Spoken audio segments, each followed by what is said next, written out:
Les damos la bienvenida, estamos conectándonos en este momento. Ya no me dan ni tiempo de saludar a nadie, pero bueno, los saludo a nuestro canal de YouTube y a nuestro Facebook Live. Dios les bendiga. Vamos a iniciar con nuestra enseñanza del día de hoy. Ya es la enseñanza número 51 de Romanos. Ya llevamos 51 predicaciones de Romanos. Ha sido una bendición, créanme que el primero que he aprendido mucho a través de Romanos soy yo por tanta enseñanza, tanta doctrina que tiene Romanos. El tema del día de hoy es el remanente de Israel, lo que queda de Israel. Incline su rostro así como está, vamos a ponernos en manos del Señor. Señor Jesús, Padre, gracias por esta enseñanza, Señor, del día de hoy. Te queremos dar gracias, Padre, porque eres bueno, Señor. En Romanos, Padre, número 9, capítulo 9, 10 y 11, Padre, está dedicado especialmente, Padre, para el pueblo judío, un pueblo que tú elegiste, Padre, y que tanta importancia tiene, Padre, que te tomaste, Padre, el tiempo de incluir 3 capítulos, Padre, de la Biblia, específicamente para el pueblo judío, Señor. Yo te ruego, Padre, que quede grabado en nuestros corazones, Padre, estas enseñanzas. En el nombre de Jesús, amén.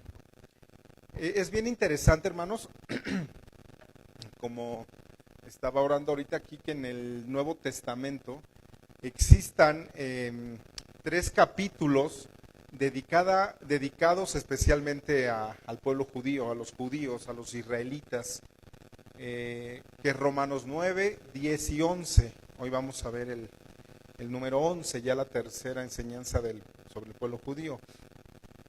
Dios en toda la historia ha tratado de encontrar personas, pueblos, países en el cual que ese pueblo permita que Dios proyecte su carácter, donde Dios pueda mostrar su plan, el propósito que tiene con nosotros, con cada uno del ser humano.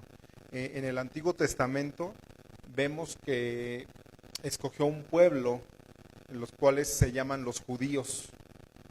Escoge a los hebreos por ser uno de los pueblos más pequeños, por ser uno de los pueblos más indefensos en el tiempo de que él los llamó, en ese tiempo. Israel hoy en día, hoy en 2019, sigue siendo una de las naciones más pequeñas, tanto geográficamente como que ha sobresalido. Sí ha habido muchos personajes que han sobresalido de ahí, en cuestión de cultura, de cuestiones científicas, han sobresalido, pero es pequeña todavía la nación como tal. Pero créanme que Dios se goza siempre que va a escoger a lo pequeño. Dios se goza cuando te escogió a ti, cuando me escogió a mí. ¿Sabes para qué o por qué? Porque a Él le agrada avergonzar a los grandes, a los que se creen fuertes, a los orgullosos. Es por eso que Dios sigue con esa misma idea. Él no va a cambiar. Dice su palabra que Él no va a cambiar. Dios escoge en ese momento a los judíos y trata con ellos en todo el Antiguo Testamento. Todo el Antiguo Testamento trata con ellos. Y se acaba en la cruz del Calvario. Cuando llega Jesucristo y muere, ahí es donde ya no sabemos más de historia de los judíos. ¿Saben a partir de cuándo? Cuando se rasga el velo del templo a la mitad, el trato de Dios, la ley, los sacrificios arónicos, todos los sacrificios levíticos que se hacían, se acaban en ese momento con el pueblo judío, cuando llega Jesucristo. Entonces vemos que de la cruz de Jesucristo a nuestros días, Dios derriba, Dios tira esa barrera entre judíos y los gentiles. Ahora vemos toda una mezcla de todas las razas humanas, de todos los pueblos del mundo, judíos, vemos gentiles, vemos blancos, amarillos, negros, chinos, caucásicos, vemos a todos los pueblos ya mezclados. Y dice la Biblia que nos hace un solo cuerpo.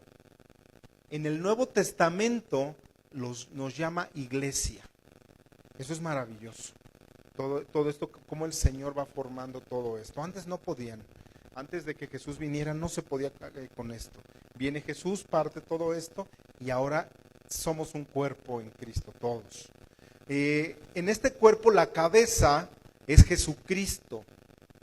El cuerpo pues somos todos los demás seres humanos, todos los seres humanos que hemos creído en Él, que hemos sido bautizados a través de su Espíritu Santo. Ya lo estudiamos a principios de Romanos. Tú los puedes llamar presbiterianos, pentecostales, carismáticos, evangélicos, toda esa gente que ha querido ser transformada a través de su espíritu. A eso es lo que el Señor es nuestra cabeza y nosotros somos ese cuerpo. Ahora, fíjense que ya somos un cuerpo. Vamos a ver qué pasa con los judíos. O sea, ya que existe esta formación de este cuerpo que les acabo de explicar, ¿qué onda con los judíos? ¿Qué pasa con ellos? Dios les pone pausa un poco, a nosotros nos pone en primer lugar ahora, por cierto tiempo. Ahí es donde viene la gracia, es lo que le llamamos la gracia, donde estamos ahora todos mezclados con todos estos pueblos y somos un solo cuerpo. Amén. En estos capítulos Dios nos va a explicar y nos explica que tiene unos planes, escúchenme bien, que tiene unos planes bien específicos a cada uno de ellos como nación, a nosotros como mexicanos, a los colombianos, a los guatemaltecos, a los de Estados Unidos, a los de Inglaterra. A cada uno tiene un plan bien específico como nación, pero como judíos en específico, ¿qué ha pasado con ellos? Ellos, yo me preguntaba, o mucha gente se pregunta, ¿han dejado de funcionar los judíos como pueblo de Dios? ¿Qué va a pasar cuando Jesucristo venga nuevamente? Dice la Biblia que todos serán salvos. Entonces vamos a ver eso, o sea, si en realidad sí será verdad que todos los judíos se van a salvar o nada más algunos. Vamos a ver que si las promesas de que Dios dio a la iglesia, si se van a seguir cumpliendo juntamente con ellos o nada más es ahora para nosotros los gentiles, los que hemos creído. ¿Qué va a pasar? Por eso es de que se toman estos versículos, estos capítulos, el 9, 10 y 11 de Romanos, ya los hemos venido estudiando, hoy es el último. La principal enseñanza que Dios nos quiere dar al escoger a los judíos es que nosotros como gentiles debemos de aprender de que ellos siendo el olivo natural, no los perdonó. O sea, ellos que fueron a quien escogió, ya vimos hace 2 domingos que a ellos les dio la ley, les dio el culto, no los llega a perdonar.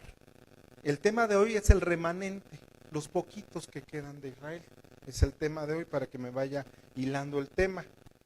Entonces, si Dios no perdonó al olivo natural, a nosotros, créame que tampoco nos va a perdonar. Me refiero que a la mayor parte de ellos no eran salvos, así como la mayor parte del olivo silvestre que llama aquí en Romanos, que es la iglesia, pues también nos tiene que costar trabajo, no es sencillo. Es una comparación que empieza a hacer el apóstol Pablo para que entendiéramos, ¿no?, todos los gentiles y entendiera el pueblo judío. O sea, si Dios no perdonó a grandes líderes como David, ¿en qué me refiero que no los perdonó? En que pagaron sus consecuencias. Y dice la Biblia que David era un hombre conforme al corazón de él. O sea, y Dios permitió que en casa de David, en la casa del rey, el mejor rey que hubo en Jerusalén, en sus hijos, en el pecado que entró, pero dice la Biblia que era un hombre conforme al corazón de Dios. A David, créanme que lo tuvo que juzgar cuando David murió. Lo tuvo que juzgar. Dios permitió también juzgar a Abraham, a David, juzgó a los más grandes hombres de la Biblia, del Antiguo Testamento. Moisés, imagínense, no entró al pueblo de Canaán, simplemente por un pecado, por un solo pecado. Hermanos, créanme que a los líderes Dios nos exige 100 veces más. 100 veces más nos va a exigir aún más Dios. Por eso es el estar comprometidos, estar en la palabra y concentrados siempre en lo que el Señor quiere en nuestro propósito, en nuestras vidas. Dice la Biblia, y por eso yo les comento hoy en día y en las enseñanzas, en las predicaciones, que tengamos temor de Él, que temblemos. Dice la Biblia que horrenda cosa es caer en manos de un Dios vivo. O sea, no te puedes burlar de Dios. En la Biblia, hermanos, Dios habla más de sus juicios, fíjense, habla más de sus juicios de lo que produce amor. Mucho más de la ira de Dios, mucho más de eso de lo que nos va a producir amor. O sea, Dios sí es amor, claro, o sea, sí, Dios es amor, pero Dios es más justicia en la Biblia.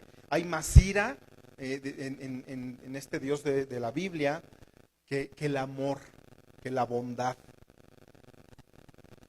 Cuando Dios se manifiesta a los seres humanos, Dios se va a manifestar a través de la Biblia, pero siempre va a haber más justicia, va a haber más ira de parte de Dios que ese amor. Y fíjense que ese es el carácter de Dios. Ese carácter de Dios siempre se va a manifestar así. Dios está siempre pues para juzgar. Dios dice que nos pone, por eso debemos de entender, hermanos, siempre que Dios nos va a poner frente de nosotros la bendición y la maldición. ¿Tú qué quieres escoger? O sea, nosotros, ¿qué tenemos que escoger? Dios nos da la libertad. ¿Qué puedes escoger tú? O sea, ¿qué vamos a hacer con nuestra vida? ¿En qué vamos a invertir lo que nos queda de vida? A lo mejor te quedan 30 años de vida, 20, 10, un año, 5 años. ¿Y en qué vas a invertir ese tiempo? Mucha gente, ¿en qué lo quiere invertir? En seguir sus parrandas, en seguir sus pecados, en seguir sus deleites. Cuando Dios te pone enfrente la bendición y la maldición. Y créanme que cuando entras a las cosas del reino, el tiempo no se recupera. No se recupera. Vayamos a Romanos, lo que nos toca. Hace 8 días me faltó nada más como 5 versículos, los vamos a ver ahorita rápido. Romanos 10, del 16 al 21, y iniciamos con Romanos 11. Dice así, síganme aquí por favor en la pantalla. Mas no todos obedecieron el evangelio, pues Isaías dice, Señor, ¿quién ha creído a nuestro anuncio? Así que la fe es por el oír y el oír por la palabra de Dios. Pero digo, no es de la tierra sus palabras. También digo, ¿no ha conocido esto Israel? Primeramente Moisés dice, yo os provocaré a celos con un pueblo que no es pueblo, con un pueblo instructor. El mensaje que se propagó en esas fechas, en esos días, con los judíos, por medio de los judíos, no fue obedecido por todos. Aquí vemos no todos obedecieron el evangelio, como hoy en día. Se promueve el evangelio, pero no todos lo obedecen. Llega Jesucristo, se asciende al cielo y le preguntan a Pablo, ¿qué no somos nosotros los judíos los hijos de Abraham? ¿Que no nosotros tenemos la ley? ¿Que nosotros no tenemos el culto? ¿Que nosotros no tenemos las promesas? Y Jesús les va a decir. Los judíos en ese momento, en ese tiempo, no habían entendido como hoy en día. Esto que yo hago remembranza es para hoy en nuestros días. Los judíos no habían entendido que no eran los ritos externos como hoy en día, que no eran las ceremonias, o sea, no es por obras lo que te ponía o que te pone hoy en día una posición de justicia delante de un Dios santo. Así era con los judíos. Pablo les decía, ¿sabes qué? Tienes que hacer una conversión en tu corazón. Hoy es lo mismo, tú tienes que hacer una conversión en tu corazón. No porque más vengas a la iglesia, no por más de que hables de Dios o porque hagas o porque digas o porque le des a los pobres. Si no hay una verdadera conversión en nuestro corazón, pues no sirve de nada lo demás. Así Pablo se los explicaba. Y hoy en día, pues la Biblia no pasa de moda. Y es lo mismo. Cuando Jesucristo, hermanos, regrese, muchos le dirán, Señor, yo pertenezco a tal grupo de tal iglesia en México, somos bien poderosos, somos muchos, yo pertenecía a tal asociación de cristianos. Pero yo les digo, si no hay un cambio de actitud, si no hay un cambio de vida, si no hay un cambio de palabras, si no hay un cambio de pensamiento, inclusive un cambio de metas, un cambio de objetivos, pues no estamos convertidos. No estamos convertidos. O sea, si tu vida no ha cambiado, hermano, hermana, si tu vida va en sentido contrario a donde antes tú te dirigías, pues no hay una conversión. Nos estamos engañando a nosotros mismos. No hay una conversión en nuestra vida. Aunque tú sigas perteneciendo a cualquier iglesia, a cualquier asociación. Tú me podrás decir, pero si no hay un cambio de vida, pues de nada sirve. Ahí en Romanos 10 dice que con Moisés los provocaría a celos con otro pueblo. O sea, con nosotros. Dice, al pueblo judío los voy a provocar a celos. En Isaías dice que fui hallado de los que no me buscaban, de nosotros. O sea, está hablando de todo el pueblo que no vino Jesucristo a nosotros, pero que tuvo que venirse porque no le hicieron caso a los judíos. Así caemos muchas veces en el mismo error del pueblo judío, lo que cometió. Hermanos, los judíos no alcanzaron misericordia, no alcanzaron. A pesar de que ellos tenían las leyes ceremoniales, las leyes de culto, las leyes para que pudieran vivir en armonía. Vino Jesús, viene el Mesías, les dice, yo soy el camino, yo soy la verdad, yo soy la vida, y no le entendieron, no lo escucharon. O sea, no le entendieron, no escucharon, no pudieron convertirse. ¿Cuál sería la razón? ¿Cuál fue la razón que no? Y la vemos en Hebreos. En Hebreos, el libro de Hebreos fue escrito, escúchenlo y anótenlo, el libro de Hebreos fue escrito para los judíos apóstatas, para los judíos que no entendían. En Hebreos se prueba, en el libro de Hebreos se prueba que Moisés, que los ángeles, que el sacerdocio levítico, que todo eso era menor a nuestro Señor Jesucristo. Pero el pueblo judío no lo entendió. Vamos a Hebreos 4. En Hebreos 4, versículo 1 y 2, vean lo que dice. Temamos, pues, dice, tengan miedo, pues, no sea que permaneciendo aún la promesa de entrar en su reposo, alguno de vosotros parezca no haberlo alcanzado, porque también a nosotros se nos ha anunciado la buena nueva como a ellos, pero no les aprovechó el oír la palabra, por no ir acompañada ¿de qué? De fe en todos los que la oyeron. Entonces nosotros como cristianos tenemos que acompañar la palabra de fe, de que creamos. El problema de los judíos, hermanos, fue su incredulidad. O sea, no creyeron.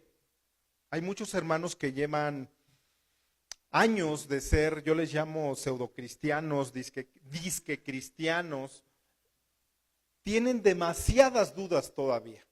A pesar de que tal vez tienen 2 años, 4 años, 10 años y tienen muchas dudas de la palabra. No han aprendido, no han comprendido que todo lo que dice la palabra debe de ser acompañado de fe.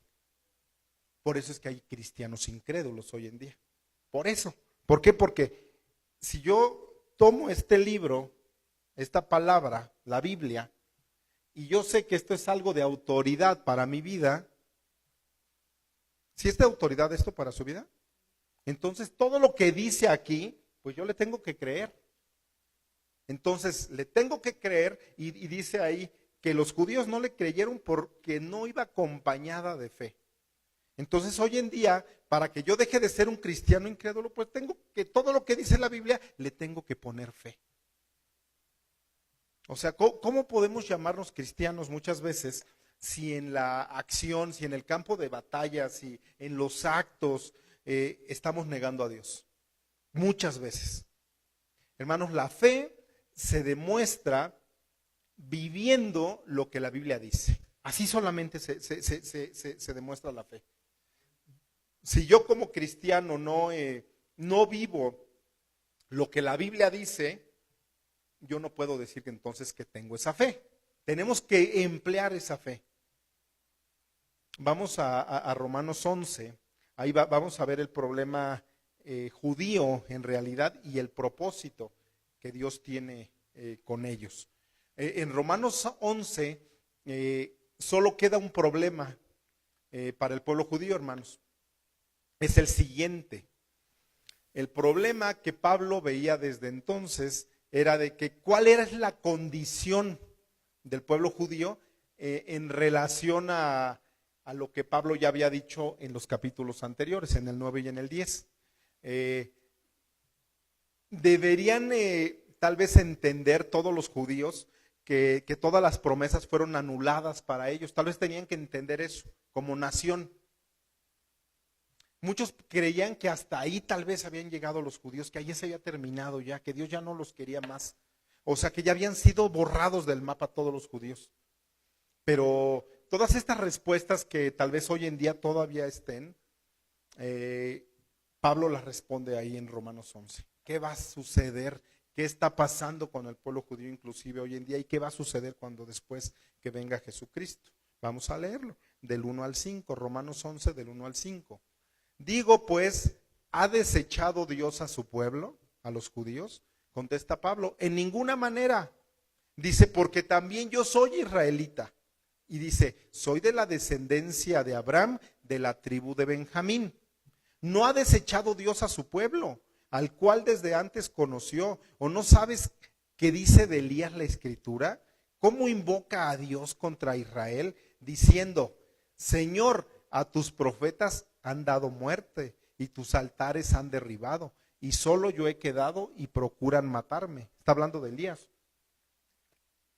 Pero, ¿qué le dice la divina respuesta? Me he reservado 7,000 hombres que no han doblado la rodilla delante de Baal.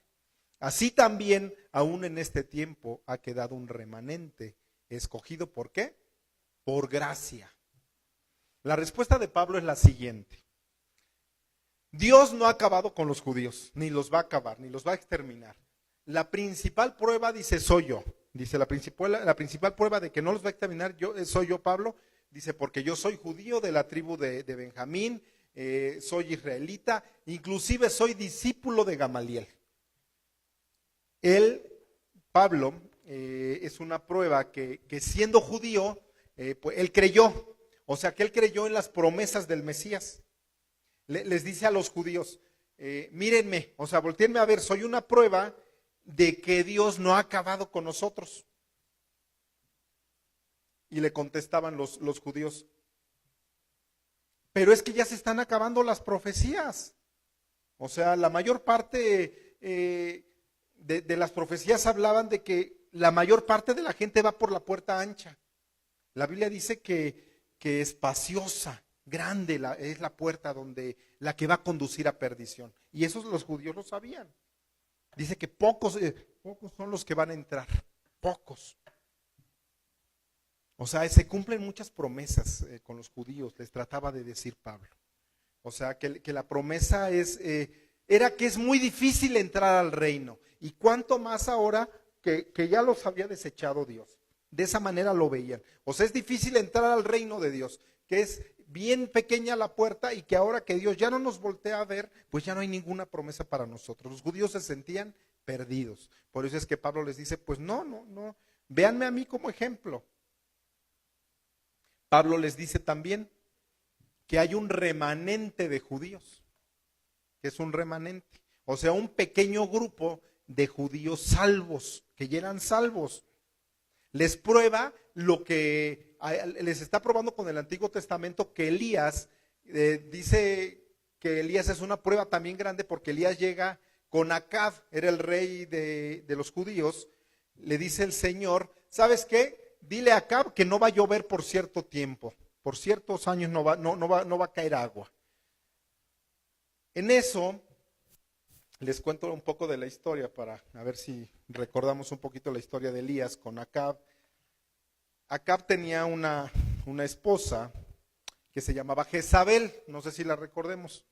Sale doña Jezabel y le manda decir a Elías, le manda decir por una carta, saben, que vayanle y díganle a ese señor Elías que quiso venir aquí a medio apantallar a mi esposo, díganle que se cuide tantito, que porque donde yo lo agarre, lo medio mato y lo vuelvo a desenterrar y lo vuelvo a matar.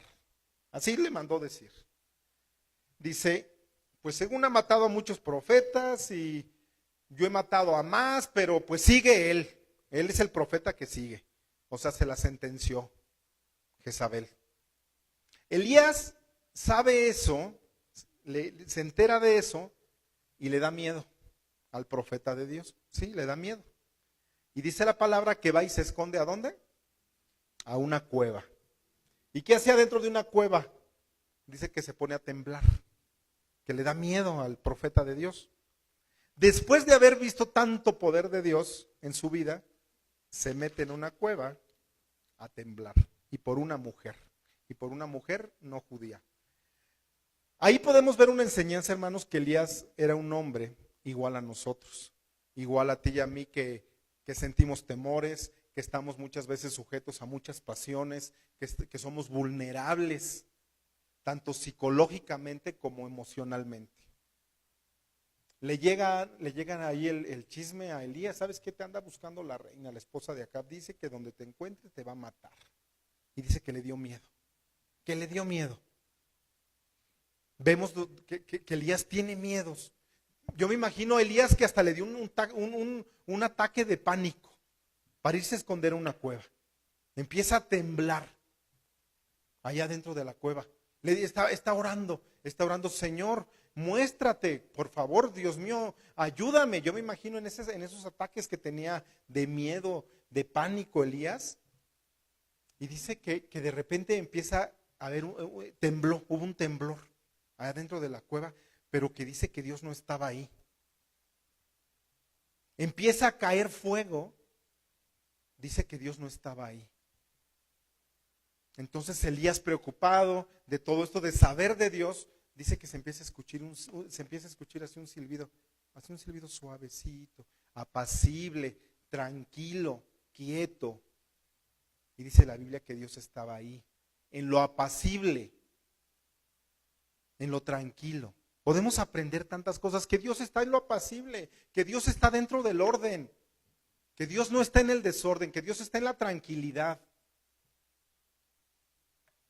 Dios le está diciendo a Elías ahí, sabes que yo no tengo que demostrarte de mi poder, que caiga un rayo, que mueva tus emociones, para que tú sigas confiando en mí. Dice, tú no necesitas, y hoy nos dice Dios, tú no necesitas que caiga un rayo, tú no necesitas que obren milagros, que se caigan al piso. Le dice Elías, me tienes que encontrar en el silencio, me tienes que encontrar en la paz de tu corazón. En la paz es donde se mueve Dios. Hermanos, Dios es el Dios del silencio. Dios es el Dios del silencio.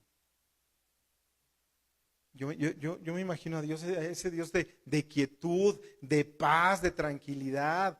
O sea, cuando tú estás orando, estás tranquilo, en un lugar apacible para poder hablar con Él. En esa tranquilidad es donde vas a encontrar a Dios. Pero donde hay desorden y que ya se cayeron unos por allá y que les dio un ataque de risa a otros por allá, Dios no está ahí. Dios no se encuentra en eso. Dios está en un lugar apacible, tranquilo. Yo me imagino a Elías, cuando se da cuenta de eso, dice, Dios mío, soy el único que ya quedo. O sea, muchas veces, no sé si ustedes se lo han preguntado, sabes que ya somos bien pocos los que realmente hemos creído en ese Dios, porque ya muchos se han desviado. ¿Y qué creen? Que Elías así lo pensó. Dios mío, soy el único que quedo y que creo en ti. ¿Cuántas veces hemos pensado así como Elías? ¿Cuántas veces? O sea, ya no hay pastores, ya no hay iglesias. Cada vez que tú ves que suceden cosas, Pues, ¿en qué están pensando los pastores? ¿Por qué la iglesia así?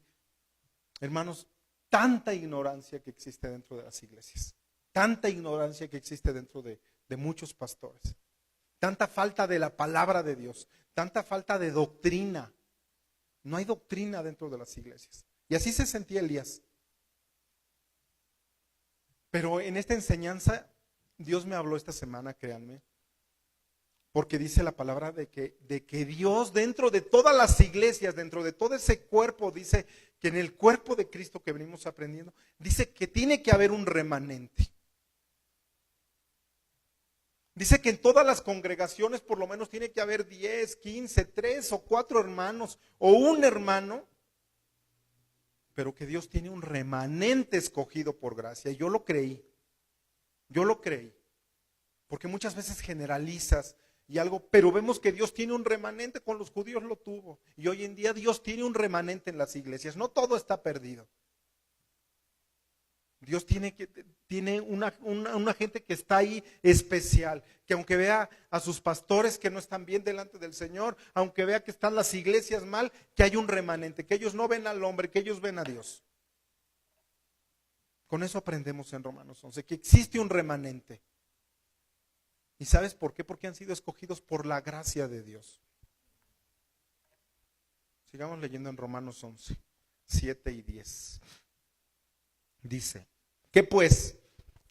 Lo que buscaba Israel no lo ha alcanzado, pero los escogidos sí lo han alcanzado, y los demás fueron endurecidos.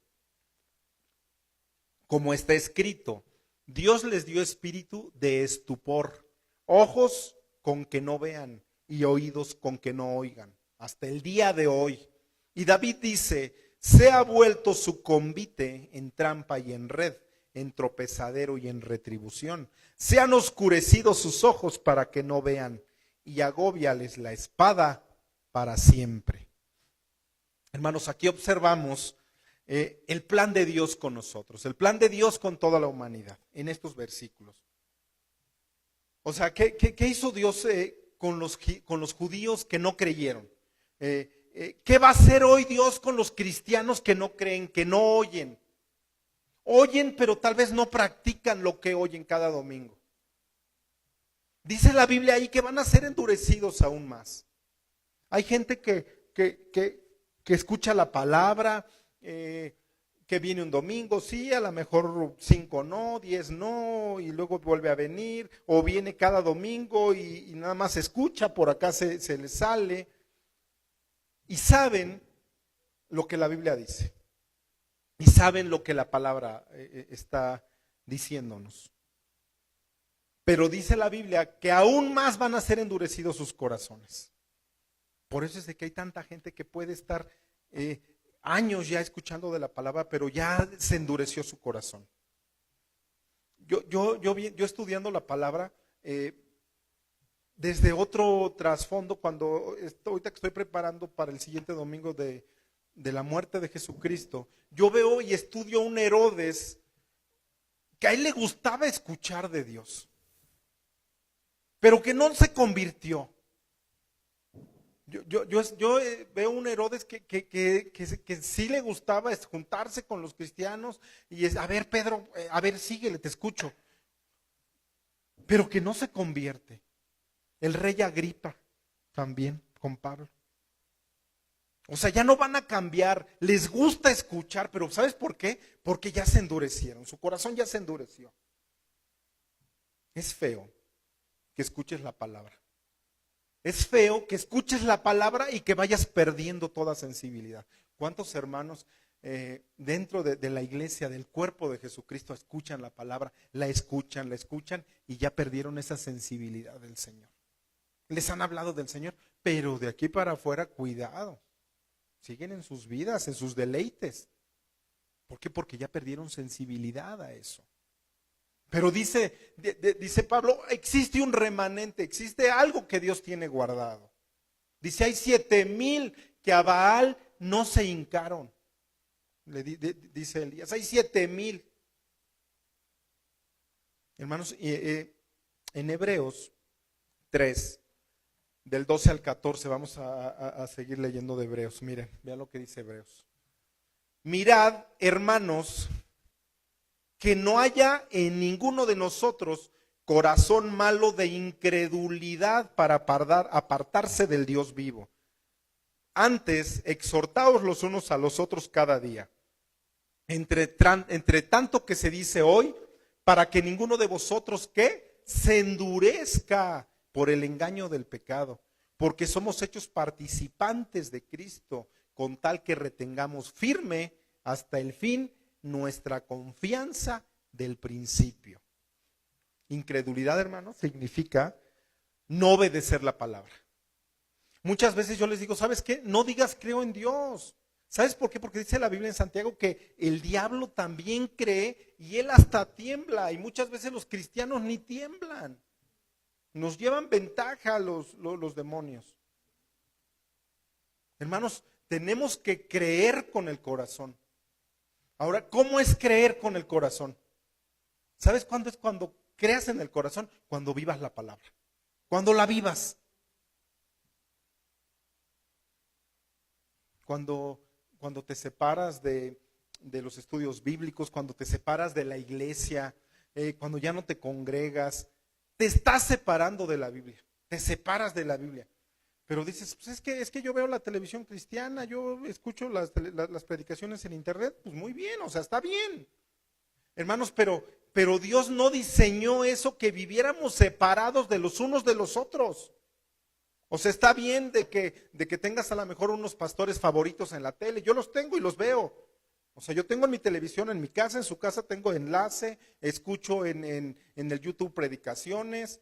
Y más como pastor, tengo que escuchar unas 5, 7, 10 predicaciones por semana. Estar pegado para escuchar más palabra. Pero dentro del corazón de Dios, eso no fue que funcionara de esa manera. No fue el diseño. Dice que el diseño está en que convivas con los demás, que tengas roce con los demás, que te pelees con los demás, que te vuelvas a contentar con ellos. Que ahí es donde se va a mover el Señor. La Biblia dice que somos un cuerpo. Y si tú no tienes esa comunión con más hermanos, no estás viviendo en fe, entonces, porque vas en contra de lo que dice la palabra. O sea, hermanos, debemos tener compañerismo con los demás hermanos en Jesús. ¿Por qué? Porque es ahí donde Dios nos prueba. Ahí es donde Dios nos prueba, con el roce diario de los hermanos.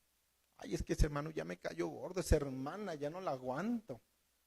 ¿Pero por qué? Porque es el diseño de Dios. Dios quiere que cambie tu forma de ser. Dios quiere cambiar tu carácter con esa hermanita. Dios quiere que cambie el carácter con ese hermanito que te cae gordo. Así es el diseño de Dios. Y lo estudias en la palabra y así es. Dios nos prueba con eso, día a día. Eso tienes que entenderlo. Nos prueba con el roce diario de los hermanos. Cuando tú te alejas, dice la palabra que te endureces. Yo espero que nunca lleguen, hermanos, ustedes a esos momentos de estar endurecidos así de la palabra. ¿Sabes por qué? Porque ya no hay sensibilidad. Dice la palabra que ya no hay sensibilidad en cuanto al pecado. O sea, ya te da lo mismo pecar, porque pierdes esa sensibilidad. No sabes que el Señor no me permite que yo haga esto. Entonces, cuando te endureces, pierdes esa sensibilidad en cuanto al pecado, dicen Romanos. Hermanos, no podemos jugar con Dios. O sea, no puedes jugar con Él. Les vuelvo a repetir, dice la palabra que horrenda cosa es caer en manos de un Dios vivo.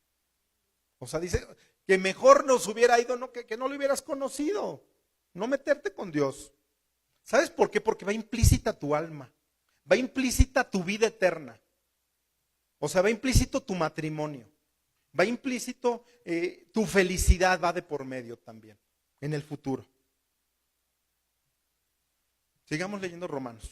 Vamos a ver ahora la profecía de la restauración futura de Israel. Está en Romanos 11, del 11 al 24. Dice, digo pues, ¿han tropezado los de Israel para que cayesen? En ninguna manera, pero por su transgresión vino la salvación a nosotros, a los gentiles, para provocarles a celos a los judíos. Y si su transgresión es la riqueza del mundo y su defección la riqueza de los gentiles, cuánto más su plena restauración. Porque a vosotros hablo, gentiles, por cuanto yo soy apóstol a los gentiles, honro mi ministerio, dice Pablo. Por si en alguna manera puedo provocar a celos a los de mi sangre y hacer salvos a alguno de ellos, porque si su exclusión es la reconciliación del mundo, ¿qué será su admisión, sino vida de entre los muertos? Si las primicias son santas, también lo es la masa restante, y si la raíz es santa, también lo son las ramas. Pues si alguna de las ramas fueren desgajadas, y tú siendo el olivo silvestre, o sea nosotros los gentiles, has sido injertado en lugar de ellas, y has sido partícipe de la raíz y de la rica savia del olivo.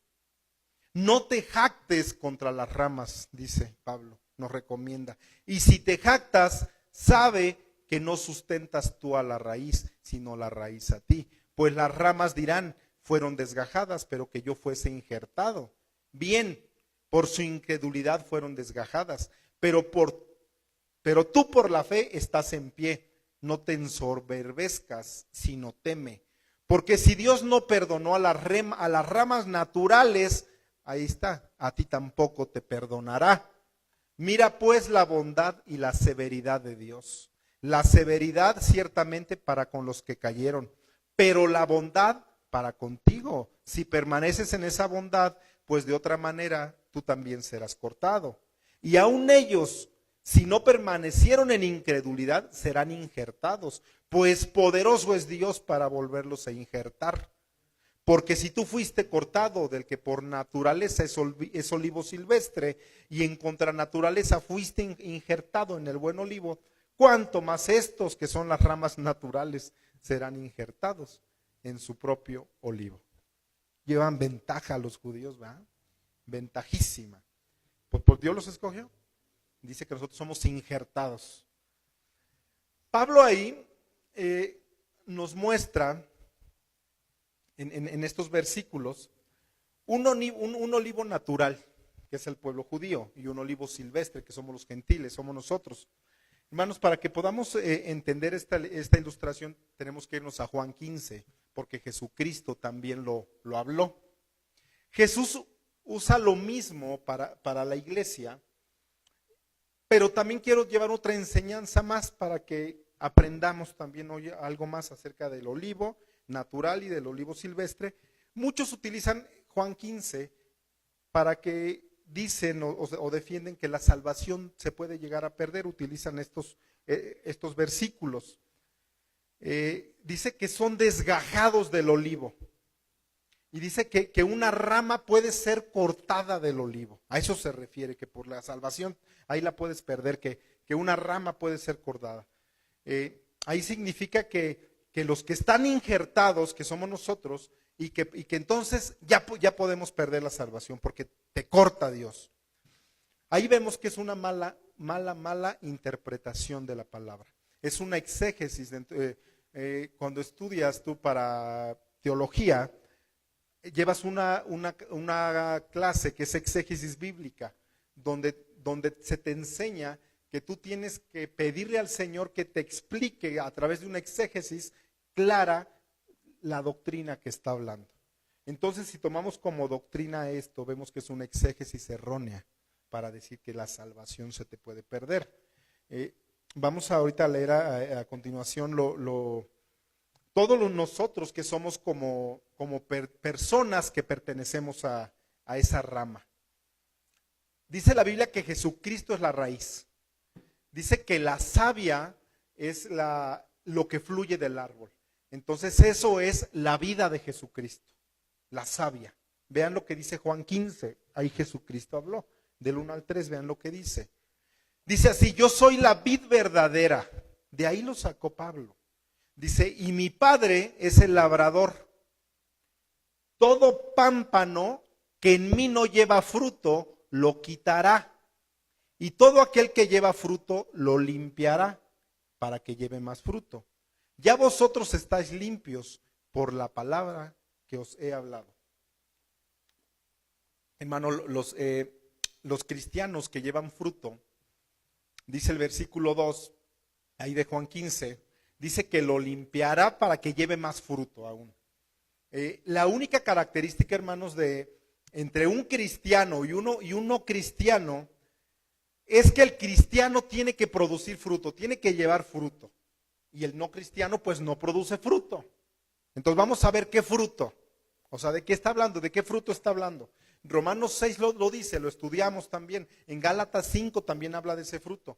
Romanos 6 dice que llevarás fruto por la santificación. O sea, mi fruto como cristiano, ¿cuál va a ser? Que yo antes era atraído por muchas cosas del mundo. Antes el pecado me jalaba al mundo.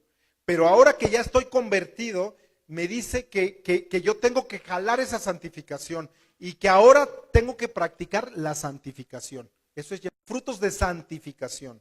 O sea que el cristiano verdadero da fruto, porque la gente lo nota, la gente lo ve.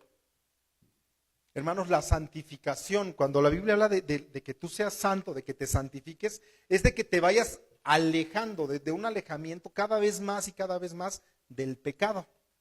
O sea, sí me voy a alejar del pecado, pero pues no que pecamos diario. O sea, el cristiano sí cae. O sea, sí caemos, claro que caemos. O sea, ¿el cristiano peca? Claro que el cristiano peca.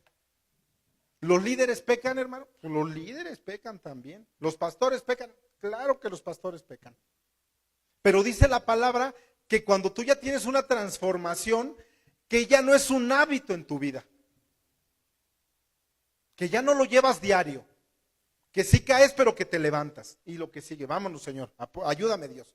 Y vámonos. O sea que cada vez vas viendo más lejos y más lejos de lo que antes te hacía caer. Eso es la santificación. En Gálatas 5 dice que el fruto del cristiano son 9 cosas. ¿Se las saben de memoria? O sea, habla de amor, paz, gozo. Habla de los frutos del Espíritu ahí en Gálatas 5. O sea, que cuando tú ya tienes una transformación, dice que tenemos que producir paz. ¿Sabes por qué? Porque en mi vida ya produce esa paz, porque antes eso yo no lo podía producir. Pero ahora que tengo esa transformación y que ya estoy en Cristo, doy un fruto de paz, de tranquilidad, de gozo, doy el fruto de tranquilidad, de amor. Esos son los 9 frutos del Espíritu. El amor es un fruto del Espíritu. Pero ¿sabes de qué amor está hablando? No de que te lleves bien con tu amigo y con mi amigo Servando y que mi cuate y todo, o tú tengas uno de tus mejores amigos o tus mejores amigas. De ese amor no habla, porque de ese amor es bien fácil y bien sencillo. O sea, habla del amor que perdona. O sea, no puede ser ese amor un producto de la carne. O sea, sí me explico, tiene que ser algo del espíritu que produce ese amor que te va a llevar con la otra persona y te va a decir, ¿sabes qué? Sí la regué, perdóname. O sea, si tú no puedes amar a alguien, si tu carne, o sea, en tus 5 sentidos, no te da esa capacidad de poder amar a esa persona, a la que odies, imagínate, o sea, todos tenemos a alguien que nos cae gordo, todos. Imagínate tú en alguien que te cae gordo, así que no lo puedas ni ver, imagínatelo. O sea, tu carne no te va a dar esa capacidad de poder y decirle, ¿sabes qué? Perdóname, la regué. Perdóname, te quiero amar, te quiero ver como Jesucristo me está viendo a mí. Porque sabes que cuando existe una transformación verdadera, solamente ese Dios de poder te va a dar esa capacidad para que tú puedas empezar a amar a esa persona, que puedas empezar. Yo no te estoy diciendo que de hoy a mañana ya va a ser tu mejor amiga o tu mejor amigo, pero puedes empezar a amarla y que tu corazón esté libre, que tu corazón esté limpio. Pero en mi carne yo voy a decir, no, yo no puedo, ¿cómo crees? No puedo ni verla, es que me hizo esto, me hizo aquello y me vio la cara aquí. O sea, no puedo verla. Hermanos, pero dice la Biblia que el amor no depende de mis sentimientos ni de mi estado de ánimo. Se lo voy a repetir. Dice la Biblia que el amor no depende de mi estado de ánimo ni de mis sentimientos. No depende de eso. O sea, cuando yo estoy en Dios, Él me va a dar una capacidad sobrenatural, así sobrenatural, para que yo pueda amar a esas personas que no puedo ni ver. Que no puedo ni ver. Leí en el Facebook en una semana de un pastor que puso ahí en su Facebook, decía, cuando tú ya superaste y amas a esa persona que tanto odiabas, tienes que orar que le vaya mejor que tú. Y yo decía, ¿cómo que tengo que orar por la persona que odio y que me cae gorda y que traigo esa mancha aquí en mi corazón negra para poderla ver, que le vaya mejor que yo? Y decía en letras chiquitas, si ya lo hiciste, ya maduraste en el Señor. Yo dije, wow. O sea, tengo que orar por esa persona para que le vaya mejor que yo. Ya madura en el Señor, en esa persona que no puedes ni ver. Hermano, ese es un fruto del Espíritu. O sea, puede producir ese fruto cuando yo me humillo delante de Él. Cuando yo le pido amor a Dios, que le pido amor por mis semejantes, por esas personas que no puedo ni ver, por ese familiar, a lo mejor en la familia, hermanos. En la familia, todos en nuestras familias tenemos problemas. Con mi hermano, con mi hermana, con mi cuñado, con mi suegra, con mi suegro, con mi cuñado, con todos. En la familia es el primero. Y lo digo por mi familia, no por nadie en especial. En nuestra familia hay problemas siempre. Y en todas las familias del mundo. Siempre hay problemas. Pero entonces es donde tenemos que pedirle a Dios ese fruto del Espíritu. Que yo pueda convivir con Él, que pueda verlo. Es tan difícil. Vean lo que sigue diciendo Juan 15:4. Dice, permaneced en mí y yo en vosotros. Como el pámpano no puede llevar fruto por sí mismo si no permanece en la vid, así tampoco vosotros si no permanecéis en mí. Hermanos, la rama como tal, la rama de un árbol, la rama de, en este caso que está hablando aquí de los pámpanos, no pueden producir vida. Ninguna rama puede producir vida. Y esas ramas somos nosotros. Dice la Biblia que necesitamos permanecer en Él. O sea que nosotros somos incapaces de vivir esta vida si no estamos agarrados, si no estamos asidos así a la vid. Dice la Biblia que separados de Él nada podemos hacer. Nada podemos hacer. Es cuando yo invito y que, ¿sabes qué? Toma la Biblia, escudriñala, pero escudriñala, o sea, no la leas, escudriñala. Que dejemos de vivir vidas que nosotros queremos llevar. La Biblia nos va a llevar a una vida de la que el Señor quiere que llevemos. O sea, no queramos llevar una vida, hermanos, como una vida cristiana, llevar una vida cristiana fuera de la permanencia de Jesucristo. Es lo que está diciendo Jesús ahí. No puedo estar yo separado de Jesucristo y puedo decir, llevo una vida cristiana si estoy separado de Él. No se puede. O sea, ¿cómo podemos vivir más bien una vida conectados a través de la Biblia, a través de Jesucristo? Hermanos, dice Filipenses, si no me equivoco, sí, Filipenses, dice, asidos a la palabra de Dios. Asidos, o sea, agarrados así, tomados. O sea, agarrados desde que yo me levanto, en el día estoy meditando en la palabra, orando en la noche, en su palabra y comentando del Señor. Hermanos, la Biblia es lo que nos conecta con Jesucristo. Es lo que Él nos dejó, son los testamentos que Él nos dejó. Dice un proverbio, ¿cómo guardará el joven su camino? ¿Cómo? Dice, guardando su palabra. O sea, y ahora dice Jesucristo, no pueden hacer nada si no permanecen conectados a Él. Vamos a seguir viendo esta analogía de Romanos 11 con Juan 15. En Juan 15, 5 y 6 sigue diciendo. Dice, yo soy la vid, vosotros los pámpanos, el que permanece en mí y yo en él, este lleva mucho fruto, porque separados de mí nada podemos hacer. El que en mí no permanece será echado fuera como pámpano y se secará. Y lo recogen y los echan en el fuego y arden. ¿Está hablando aquí de perder la salvación? No. Está hablando de perder la comunión con el Señor. ¿Qué pasa, hermanos, cuando un cristiano no permanece en Jesucristo? Vamos a Primera de Juan 2:19. Vean lo que dice. Fíjate, salieron de nosotros, pero no eran de nosotros. Eso va en concordancia. Y es el mismo Juan que escribió. Dice, salieron de nosotros, pero no eran de nosotros. Porque si hubiesen sido de nosotros, habrían permanecido con nosotros. Pero salieron para que se manifieste que no todos son de nosotros. O sea que no somos todos los que somos. Vean, vamos a 2 de Juan 9:10. Dice, cualquiera que se extravía y no persevera en la doctrina de Cristo, no tiene a Dios. El que persevera en la doctrina de Cristo, ese sí tiene al Padre y al Hijo. Si alguno viene a nosotros y no trae esta doctrina, no lo recibas en casa, ni le digas bienvenido. ¿Qué doctrina? Ahí está, que no tiene a Dios, que el que no persevere en la doctrina de Cristo, porque dice que va a tener al Padre y al Hijo, ahí dice. Vamos a 1 de Juan 2, del 4 al 6. Dice, el que dice, yo le conozco, pero no guarda sus mandamientos, ese tal es un mentiroso y la verdad no está en él. Pero el que guarda su palabra, en este verdaderamente el amor de Dios se ha perfeccionado. Por esto sabemos que estamos en él. El que dice que permanece en él debe andar como Jesucristo anduvo, como él anduvo.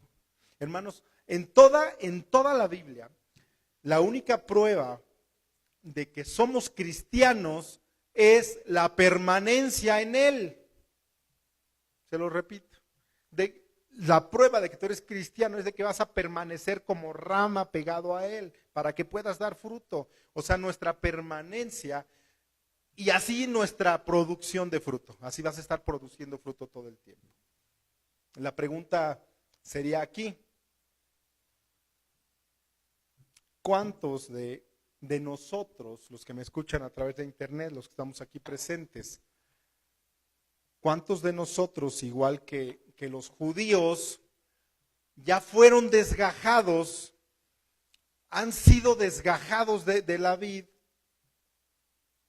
pero dice que recibieron con gozo la palabra? Así dice la parábola del sembrador.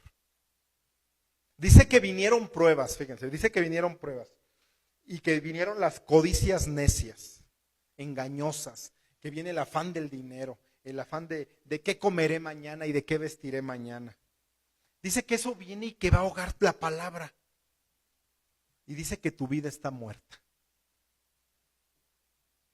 Esos afanes engañosos del dinero, de qué comeré, de qué vestiré, que van a venir y que van a ahogar tu palabra. O sea, si tú y yo, si nosotros somos unos cristianos verdaderos, dice que tenemos que estar agarrados a la vida, agarrados hacia la vida de Jesucristo.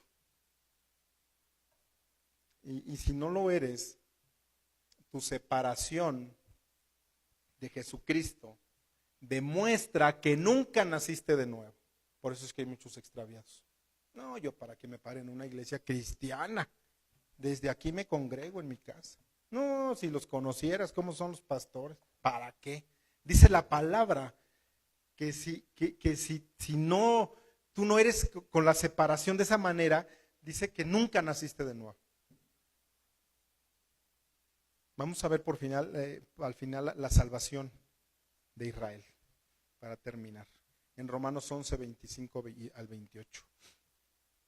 Dice, porque no quiero, dice Pablo, hermanos, que ignores este misterio. Ahí está hablando de un misterio. Para que no seáis arrogantes en cuanto a vosotros mismos, que ha acontecido a Israel. Endurecimiento, dice, en parte, no en todos, en parte, hasta que haya entrado la plenitud de los gentiles, o sea, de nosotros. Y luego todo Israel será salvo. Como está escrito, vendrá de Sión el libertador que apartará de Jacob la impiedad. O sea, de Sión habla de los montes. Hay montes ahí en Sión y es Jerusalén. Ahí habla de Jerusalén. Vendrá de Sión, de Jerusalén, el libertador que apartará de Jacob la impiedad. Esto no ha sucedido, va a suceder.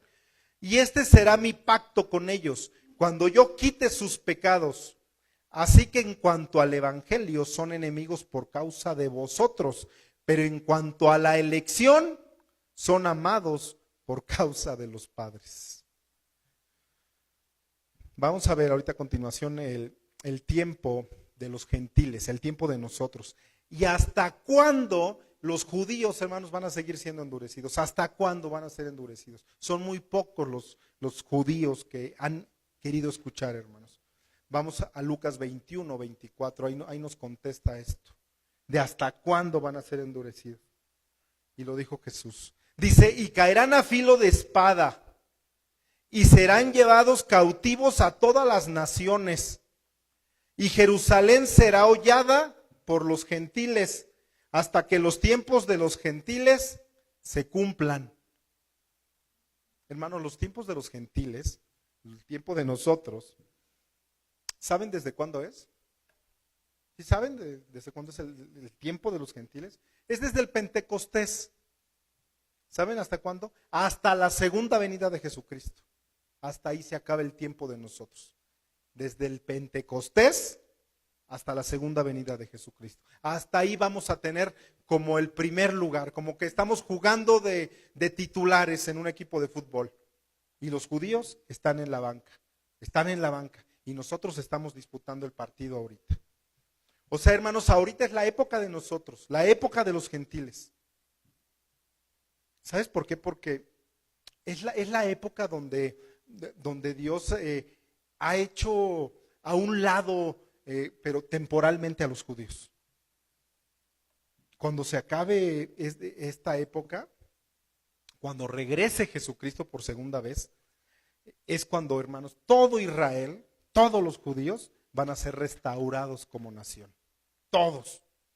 En Isaías 2 hay una profecía donde Israel tiene que regresar como nación.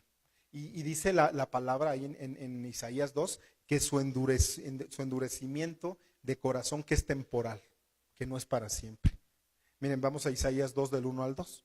Dice así: lo que vio Isaías, hijo de Amós, acerca de Judá y de Jerusalén, acontecerá cuando, en lo postrero de los tiempos, que será confirmado el monte de la casa. ¿Cuál es el monte? Sión. Está sobre los montes, Jerusalén. Dice que será confirmado el monte en Jerusalén de la casa de Jehová como cabeza de los montes, y será exaltado sobre los collados, y correrán a él todas las naciones. O sea, dice que en todos los postreros tiempos, ¿cuáles son los postreros tiempos? Estamos hablando de Isaías. Es cuando comenzó, cuando Jesucristo vino por primera vez. Ahí es cuando habla de los postreros tiempos. Es cuando Jesucristo vino por primera vez. O sea, hermanos, actualmente ya estamos viviendo los últimos tiempos. ¿Y sabes desde cuándo estamos viviendo los últimos tiempos? Desde que Jesús vino a la tierra. Y les tengo una prueba bíblica de eso. En Hebreos 1:2 dice: en estos postreros días no nos ha hablado por el Hijo, a quien constituyó heredero ¿de qué? De todo, y por quien asimismo hizo el universo. Isaías 2, 3 y 4. Sigamos leyendo, dice: y vendrán muchos pueblos y dirán: venid y subamos al monte de Jehová, a la casa de Dios de Jacob, y nos enseñarán sus caminos, y caminaremos por sus sendas, porque de Sión ¿qué? Saldrá la ley, y de Jerusalén la palabra de Jehová. Hermanos, el propósito, y con esto ya quiero terminar, el propósito para la restauración de los judíos, el propósito, ¿cuál es por lo cual se van a convertir los judíos. ¿Cuál es ese propósito? Cuando ellos se conviertan a Dios.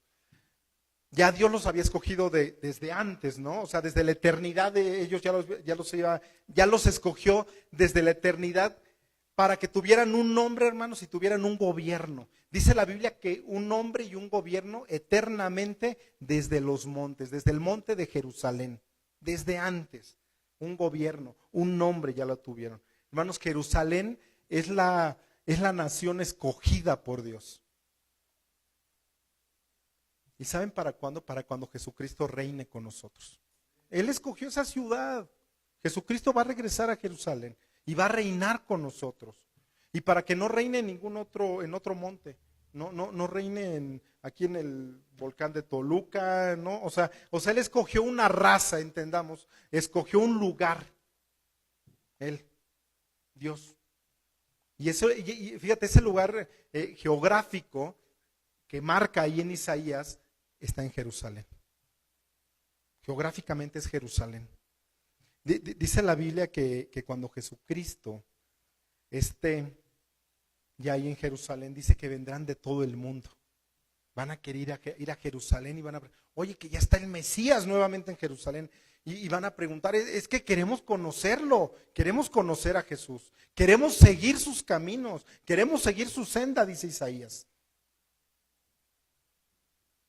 Dice la Biblia que ahí será el centro de la tierra, ese lugar geográfico. Que ahí será el centro, que donde salga una nueva ley, que unos nuevos mandamientos va a haber. Ahorita tenemos la ley de Jehová en nuestros corazones, aquí cerquita de nosotros. O sea, tenemos la palabra, hermanos, la Biblia, y la estamos desaprovechando. Vendrá el día, hermanos, dice Isaías, que solo existirá la ley en el monte. Y que la tenemos los gentiles ahorita la ley. Y que esa ley de Jehová, sus mandamientos, y no la aprovechamos. Va a venir el día que solamente esté en aquel monte. Por eso dice, van a ir y van a querer conocer su ley, van a querer conocer sus mandamientos. Pónganse de pie. Yo los invito a que aprovechemos esta oportunidad que tenemos como gentiles. Esa bendición que es de Dios, de que vengamos a Jesucristo. ¿Sabes por qué? Porque cuando Jesús vino y se vino hacia los gentiles, Él ya preparó tu corazón, preparó mi corazón para que no haya sido endurecido. ¿Y sabes cómo lo preparó? A través de su Espíritu. Inclina tu rostro. Pídele ya al Señor, dile, Señor, gracias, Padre. Gracias, Padre, porque sabemos que el temor, Padre, a ti, Señor, es apartarnos de hacer el mal, Dios. Padre, que los que llevamos, Señor, los instrumentos ahorita, Padre, que debemos de limpiarnos, Padre, más y más, Padre, de tanta iniquidad, Padre. Que debemos analizar los motivos que existen en nuestros corazones, Padre, como líderes. Padre, porque no hay nada oculto, Padre, que vaya a ser manifestado, Señor. Límpianos, Señor, cada vez más, Señor. En esta época, Señor, que tú llamas ahí en la Biblia, Padre, de la gracia, Señor. Tú prolongas, Señor, misericordia, Dios. Tú te detienes, Padre, y nos das aún más oportunidades, Dios, de que no endurezcamos nuestros corazones, Padre, porque estamos en la gracia, Padre. Pero va a llegar el día que nada más va a estar en Jerusalén, Señor. Gracias, Padre, por el ejemplo, Padre, que tenemos de tus hijos, Dios, de los judíos, Señor. De los que se salvaron, Padre, de ese remanente, Padre, que van a creer en ti, Señor. Padre, para que recordemos, Padre, para que recordemos y tengamos enfrente, Padre, que si tú juzgaste a ellos al olivo natural, Padre, y que si ellos, algunos permanecieron, Padre, sabemos que tú no vas a perdonar, Padre, a las ramas silvestres, Padre, si no perdonaste a la natural. Tenemos mucho que hacer, hermano. Perdónanos, Señor. Perdónanos, Señor. Queremos ser esa rama, Padre, que no estemos separados de ti, Dios. Queremos ser unos cristianos, Padre, seguidores tuyos, Padre, de veras, verdaderos, Padre. Dice tu palabra que separados de ti nada podemos hacer, Señor. Queremos estar pegados a ti, Padre, en medio de un mundo, Padre, lleno de incertidumbre, que nos ofrece ya, Señor, tantas cosas el mundo, Señor. Y que solamente, Padre, vemos una luz, Padre, contigo.